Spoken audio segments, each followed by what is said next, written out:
মন্ত্ৰী প্ৰশান্ত ফুকনৰ বিৰুদ্ধে ক্ষোভ দলীয় কৰ্মীৰ ডিব্ৰুগড় বিজেপিৰ মধ্যমণ্ডলৰ সভাপতি নিৰ্বাচনৰ ফলাফলৰ পিছতে সৃষ্টি হৈছে অন্তঃকণ্ডলৰ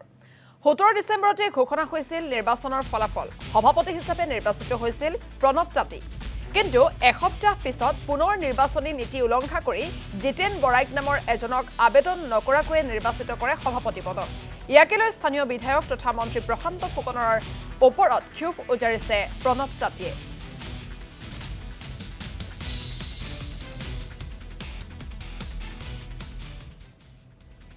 25 তাৰিখে আৰু এখন লিষ্ট এখন ওলাইছে যি তাত মধ্যমণ্ডলৰ বেলেগ এজনৰ নাম নিৰ্বাচন বিষয়াক ঘোষণা কৰিছে গতিকে মই বুজি নাপালোঁ যে এই 8 দিনৰ ভিতৰতে মানে এটা পদত লৈ যি ধৰণে হাল সলনি হৈছে মই ভাবিছোঁ ভাৰতীয় জনতা পাৰ্টিৰ যি নীতি আদৰ্শ